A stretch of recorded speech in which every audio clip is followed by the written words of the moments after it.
कल्पना दुधाळे असं सांगतायत की स्त्री कष्ट मेहनत करते, केवळ ती शेतामधून आपल्या मुलाबाळांना, आपल्या नवरा आणि घरातल्या सगळ्या सासू सुना ननंद दीर भावजय हा जो सगळा मोठा प्रपंच आहे, या प्रपंचाला ती अन्नधान्य तर देतेच, निर्मिती करतेच आपल्या काळ्या मातीतून, आपल्या अपार कष्टातून. पण त्याबरोबरच नुसतं अन्न देण्यापेक्षा अन्नापलीकडची गरज, अन्न वस्त्र निवाऱ्यानंतरची गरज आहे ती माणसाच्या सजवण्याला, नटण्याला, आपल्या आजूबाजूचा परिसर शोभिवंत करण्याला. आणि म्हणूनच आपलं घर ती भल्या पहाटे उठून, भल्या पहाटे सर्वात अगोदर उठते, स्नान करते, सडा समार्जन करते, आपल्या दारात रांगोळी घालते, वृंदावनातल्या तुळशीला ती पाणी घालते आणि देवाला साठी ही आणलेली फुलं ती वाहते. राहिलेल्या फुलांचं असं छान असं घर सजवून आपल्या घरादारामध्ये सुगंधित वातावरण करणं स्त्रीच्या आयुष्याची ही सगळी समर्पित अवस्था. जगामध्ये सगळ्यात मोठी गोष्ट काय आहे, तर जगामध्ये सगळ्यात मोठी गोष्ट काय आहे, तर स्वामी विवेकानंद म्हणाले होते, the great thing is done by only great sacrifice. जगामध्ये सगळ्यात मोठ्या महान गोष्टी होतात त्या महान त्यागामुळं. तसं स्त्रीच्या ह्या महान त्यागामुळं ती जिथं जाईल तिथं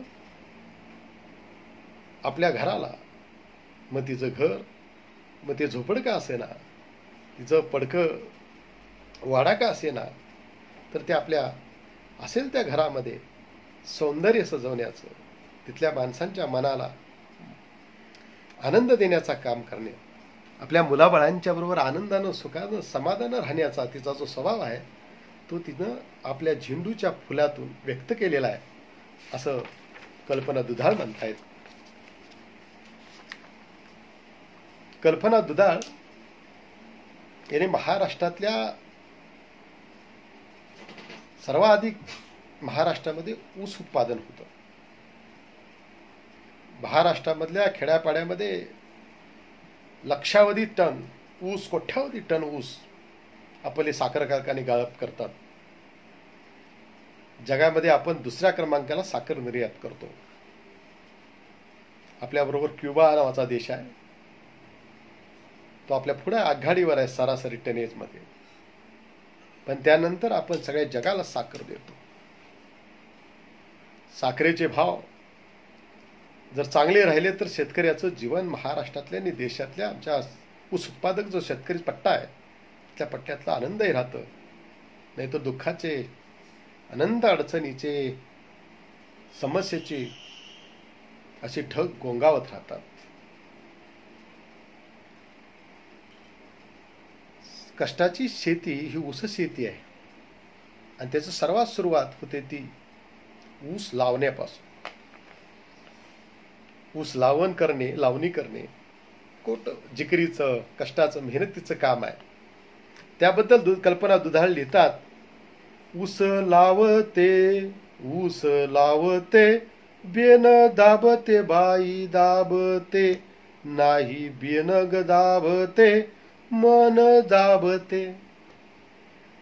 ऊस लावते, बेन दाबते, बाई दाबते, नाही ग बेन मन दाबते. शेतकऱ्याची ती भादरीन स्त्री, घरधनीन, नांगरणी झाल्यानंतर ऊसाच्या सरीमध्ये पाणी सोडल्याबरोबर ऊसाचं बेनं म्हणजे कांड्या, ऊसाचे कांडे असतात, त्याच्या दोन बाजूला डोळे असतात आणि ते डोळ्यात मातीमध्ये आपल्याला ते रुजवायचे असतात, दाबायचे असतात, त्यावर माती घालायची असते आणि ते माती हाताने घालणं शक्य नसते, म्हणून आपण पायानं त्याला दाबतो आणि ते पायानं दाबल्याशिवाय व्यवस्थित आत गेल्याखेरीज त्याची नीट वाढ होत नाही. तसं ऊस लावताना ऊस लावते, ऊसाच्या ह्या कांड्या लावतं, बियाणं लावते आणि नुसतं ते बियाणं दाबत लावत नाही, तर ती म्हणते माझं मन दाबते. स्त्री आपलं मन दाबते. स्त्री ही सृजनशील आहे. तिच्यासारखी नितांत सुंदर गोष्ट या जगामध्ये नाही. तिच्या इतका त्याग, तिच्या इतकं समर्पण, तिच्या इतका आल्हाददायकपणा, तिच्या इतका समंजसपणा, तिच्या इतका सहनशीलपणा जगात अन्य जीवामध्ये नाही. ती घरात एका जन्माला येते, एका घरात जन्माला येते, लहानाची मोठी होते, पोरसोद वयाची होते. पोलकर परकरामधली ही स्त्री मोठी झाल्यानंतर एका घरात जन्माला येते आणि दुसऱ्या घरात जाऊन ती नांदते. आपल्या आडनावापासून आपल्या आईवडिलांचा त्याग करते आणि घरात दिल्या घरी ती सुखाने नांदते. लेक लाडकी मी या घरची, होणार सून मी त्या घरची. ती त्या घरात जाते. तिथे लक्ष्मीची पावलं घेऊन पावलाने जाते आणि ते घर सुखसमृद्धीनं ती उभा करते. तिच्यावर घराचा सगळा खांब अवलंबून असतो. स्त्रीच घराचा खांब असते. तिच्यावर घरातल्या सर्व सदस्यांचा, सर्व जे जगणं, सगळं दररोजचं जीवनमान अवलंबून आहे. ती आजाराच्या उशापाशी दिवा होऊन रातभर जागत बसते आणि भल्या सकाळी पहाटे उठून ती पुन्हा कामाला लागते. असं तिच्या कामाची 24 तासाची ती जी जंत्रे आहे ती न संपणारी आहे. ती जगाच्या प्रारंभ कधी काळी सुरू झाली आणि ती जगाच्या अंतापर्यंत असेल. जोपर्यंत स्त्री या विश्वावर आहे तोपर्यंतच या पृथ्वीवरचा कारभार, घर, संसार, कुटुंब व्यवस्था आहे. ती जर क्षणभर थांबली काम करायची तर हा सगळा जगाटी, हा सगळा जगव्यवहार थांबू शकेल. इतक्या तिच्या श्रमाचा, तिच्या काम करणाऱ्या विद्यापीठाचा कारभार मोठा आहे. स्त्रीला जसं आपल्याला मन आहे तसं स्त्रीलाही मन आहे. तिला अनेक प्रकारच्या आनंददायी गोष्टी, आनंदाच्या, सुखाच्या, मोज मजेच्या वाटतात. कुठं फिरावं, लांबवर जावावं, मोज मजा करावी. परंतु या शेताच्या कामामध्ये तिला काही मिळत नाही. ती कुठल्याही 5 स्टार हॉटेलमध्ये जावं, ती भोजन करत नाही किंवा ती विमानातच बसून जगभरातला प्रवास करत नाही. तिच्या मनाला खूप असं भिरभिरावं, फुलपाखरासारखं बागडावं, आनंद घ्यावा, मोज घ्यावी असे वाटतं. हे साहजिकच आहे. परंतु या सर्वांचा त्याग करून अगदी आपल्याला नेसणारी अंगावरची साडी सुद्धा ती कमी किमतीची घेऊन, फाटकी तुटकी शिवलेली ती साडी नेसते आणि आपल्या मुलाबाळांच्यासाठी अहोरात्र मेहनत करते. आपल्या नवऱ्यासाठी, आपल्या पतीसाठी ती आपल्या मन दाबते आणि इतरांच्या सुखाचा विचार करते. ही तिचे विचार करणं म्हणजे ऊस लावताना, ऊसाचं बियाणं लावताना ऊसाचं जे पेर आहे, जी कांडी आहे, ती जशी दाबते तसे आपल्या मनातल्या सगळ्या भावना दाबून ती इतरांच्या सुखासाठी, पुढल्या भविष्यासाठी उज्ज्वल ती सर्वस्वाचा त्याग करते. बाई सांदते रोज मातीत गमी नांदते, कांड्या कांड्यानी संसार सांदते. कांड्या कांड्या म्हणजे ऊसाच्या जे बियाणं आहे, जे 2 डोळे असलेलं बी आहे ते एकमेकाला जोडावं लागतं, तेव्हा त्या सरीमधला ऊस जोमाने येतो. तसं संसारामध्ये स्त्रीला जसं बियाणं ती जशी पायानं दाबते, व्यवस्थित दाबते, तशा प्रकारे संसारामध्ये तिला अनंत अडचणी, अनंत वेदना, अनंत गोष्टी, अनेक आव्हानं, तिच्या समोर अनेक तुफान येतात. तुफानी दर्या तिच्या अंगावर उसळून येतो. अनेक भावभावनानं, संसारातल्या अनेक सुखदुःखानं, अडचणीमुळे. परंतु त्या अडचणीला ती सामोरा जाते. एखादा देवा तुफान वादळामध्ये जसा ती आपल्या पदराखाली घेऊन जशी ती वाट करमते, तसं संसारामध्ये तिला अनेक प्रकारच्या अडचणी आल्या तरी ती थकत नाही, दमत नाही, शमत नाही, विजत नाही, बुजत नाही. उलट तेवढ्याच फणकाऱ्यानं, तेवढ्याच ताकदीनं, तेवढ्याच सामर्थ्यानं, सहनशीलतेच्या बळावर ती रणरागिणी, ती पराक्रमी, ती सहनशील अशी कृपावंत स्त्री ही आपल्या जीवनामध्ये ह्या सर्व गोष्टी सांधत राहते.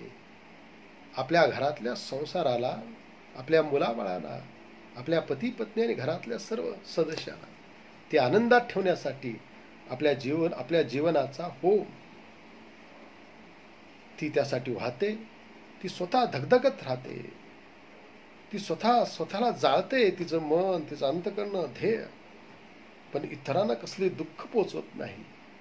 ती इतरांच्या आनंदासाठी आपल्या सगळ्या भावभावनांचा होम करते. अशा प्रकारचं हे चित्रण कवयित्री करते.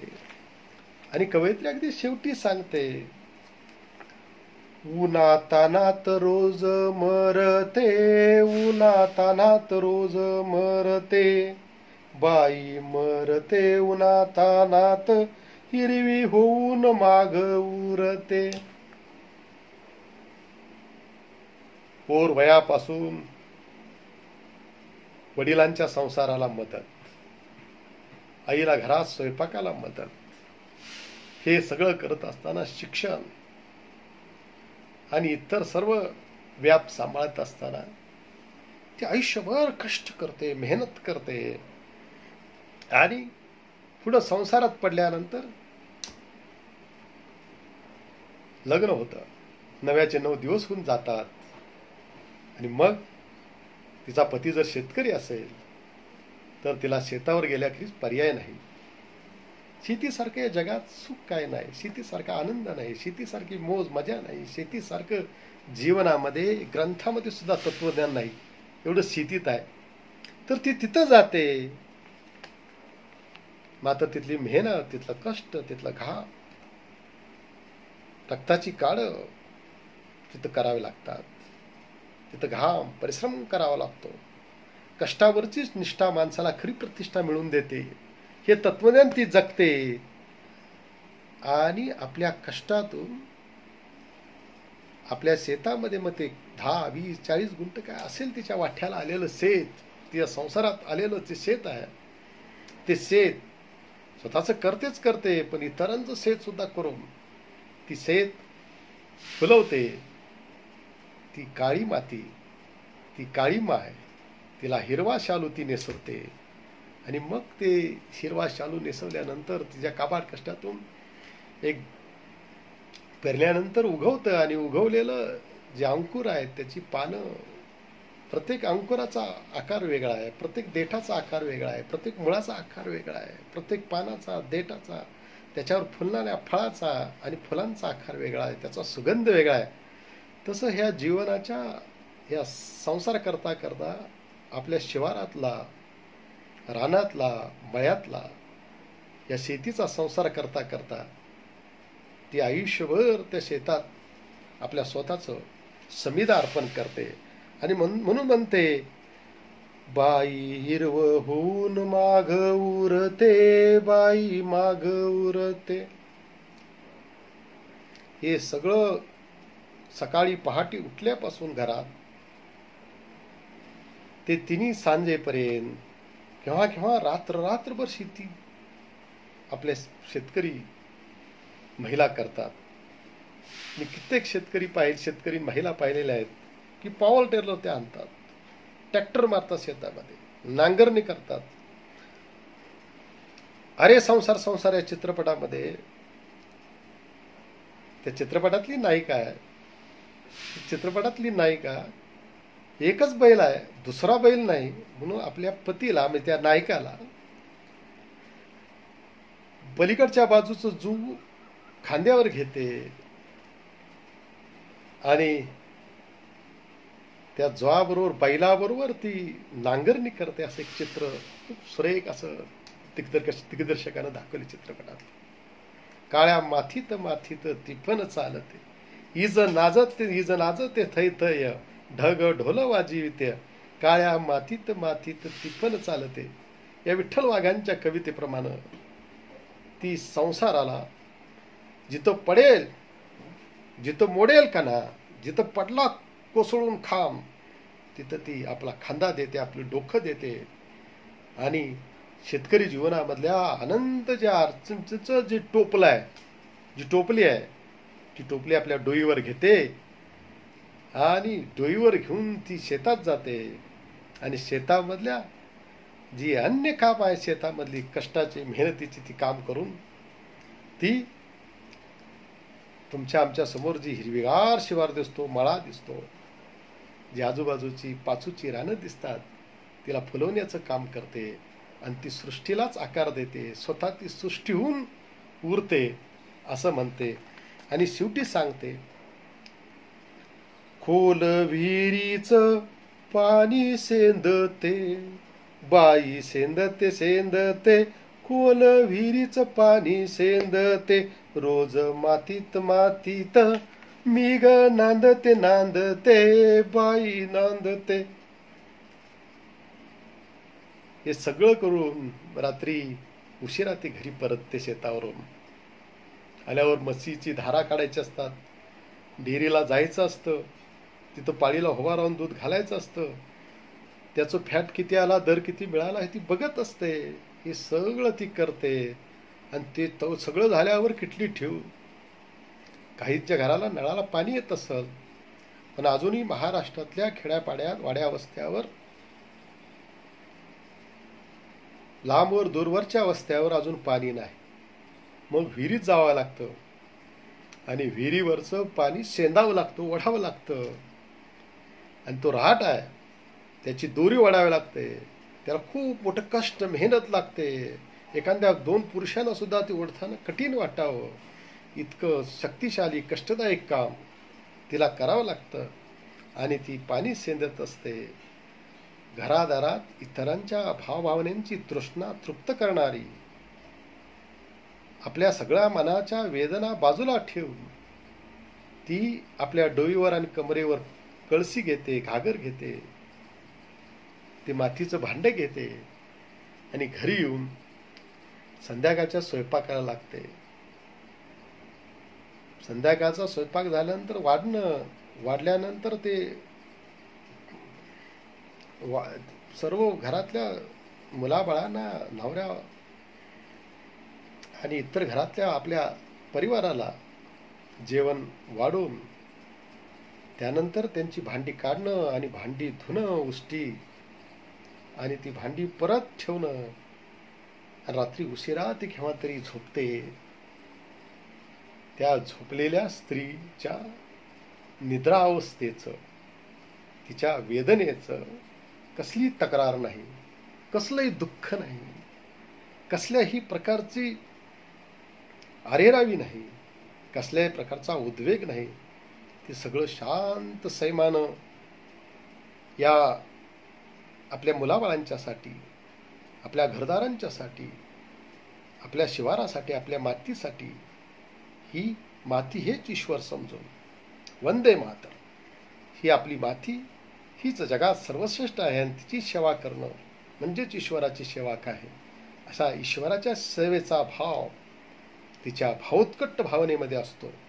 आणि म्हणूनच ही कविता आपल्याला आपल्या आजूबाजू असणाऱ्या स्त्रियांची एक चित्तरकानी आहे.